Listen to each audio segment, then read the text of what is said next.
Should bring that a little bit closer, just a tiny bit. I reckon at this angle. No, look from the back. It's fun filming. Right. Yeah. Is that? Yeah. Back here with the RB20. Start with the strip down. So obviously we're going to add in where Tom's put it on the stand and stuff like that. Yeah. And, We're just doing a health check, really. See if it's worthy of a rebuild.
So now that we've had a look at this engine, we realised all that's scorched out there, and then on the cam as well. You see it's starting to wear, but mainly it's the big one there, so I'll have to get that machined, or yeah, we'll have a suss. We'll just have a look underneath and see what it's like.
Let's have a look.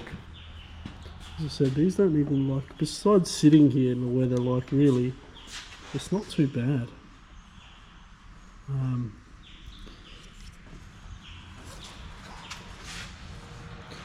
It's not too bad. This doesn't look too bad either, but to be honest, for $120, I don't know.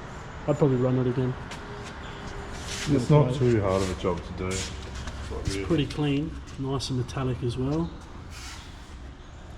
As I said, this one's going to have brand new bearings on it, and there's going to be some that are US.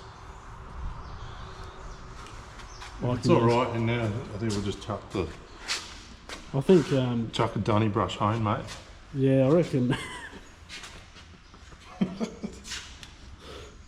reckon we should just yeah, get the crank sorted out, new bottom end bearings, get the old treble out a bit, tighten the caps maybe on this time on the cam, and might be right. But that's a nice metallic. I do like it. It's probably not the worst I've seen, but we'll spin the engine and we'll get back to you.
So what we found, the actual bearing caps itself, the main bearings, obviously don't come off, but these are actually alright. There's a little bit of scoring there, but overall it's actually pretty good.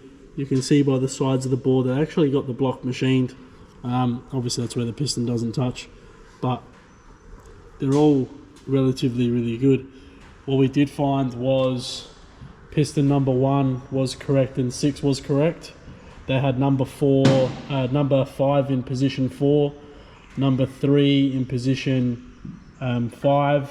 So the clearances on the crank would have been different, and that's what probably could have caused that bottom end knock.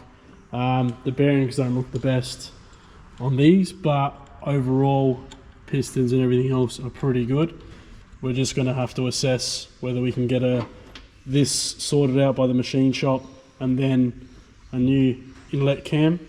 Obviously, while Tom's 2530 is getting built, this is only to be run temporary. There's no point throwing heaps of money at it. It's supposed to be something that's quick and easy. But yeah, I'm pretty happy with the block itself and the crank. It's just, as I said, relatively, it's just the con rods and the bearings. We'll get the crank inspected and check the clearances and tolerances and see if it's alright to rerun, and then yeah, probably slap the bearings and probably put it in the correct order, and we should have a running RB20 turbs. Anything you want to add, Tom? Be a professional. Be a professional. Be professional with a rattle gun, or Yeah, man, that's it. Yeah. couple of others. You can do anything with a rattle gun, mate. Just gotta be careful. Should be alright.